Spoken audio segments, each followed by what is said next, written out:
क्या नाम है थोड़ा? मेरा नाम लीला देवी। माँ के बीमारी ही कियां निरोग होए तुस? मिगी कैंसर हा जी। ते इत्थे आनी में ठीक होई। कियां पता लगे तुहानू कैंसर है? कोई टेस्ट करवाया? साढ़े हाँ टेस्ट कराए डॉक्टरें, उ'नें गै दस्सेआ कि बमारी है। जी। ते दवाई खंदी रही में, कोई साल दवा खाद्धी। जी। मिगी कोई फर्क नहीं होया। फ्ही साढ़े कोला दा साढ़े गै रिश्तेदार समझो इत्थे आंदे, उ'नें दस्सेआ, इत्थे आनियै में ठीक होई। ओह्दे बाद च हून कोई टेस्ट करवाया कदें? नहीं कराया, मैं ठीक हाँ। कोई दर्द कोई दर्द नहीं है। एक मिगी कैंसर ना है, मिगी शुगर ही, पत्थरी ही, ओह् ते में दस्सेआ ना हा। इ'यै इस्सै कन्नै में सब किश ठीक होई फंड कन्नै। किन्नी आस्था हून थुआढ़ी माता दे उप्पर? बड़ी। कदें माँ मौका देआ ते उसते मचेल भी जाने की कोशिश करगी? ओह् ते है नहीं जाई सकनी है, लेकिन दर्दां थोड़ियां घट्ट होंदे प्यार। पर माँ आपूं टुरियै बच्चें कोल आउंदी। जी दोस्तों, इ'यै ले केईं लोक जेह्ड़े निरोगी होए जि'यां जिंदी इत्थे स्थान दा उप्पर आस्था है।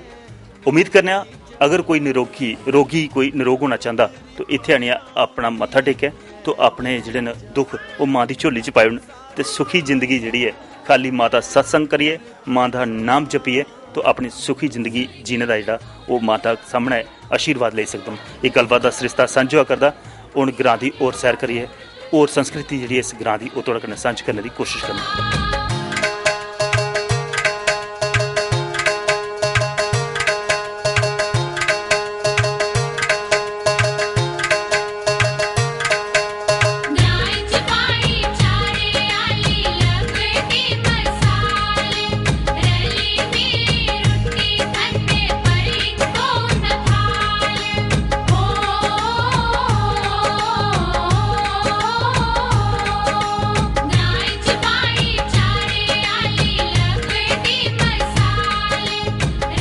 दोस्तों, ग्रां दे एह् निक्के निक्के नौनिहाल जेह्ड़े अपने करतब दस्सा करदे हे, खेड भी खेढा करदे हे, कबड्डी भी खेढी, पर एक जेह्ड़ा अस दिखदे हे बड़े अच्छे एथलीट्स जेह्ड़े न ओह् कम्म करदे ओह् ही करा करदे न।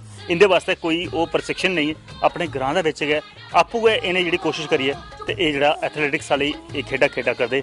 इंदे कन्नै गल्ल करदे बच्चों, केह् नांऽ तेरा? अरुण शर्मा।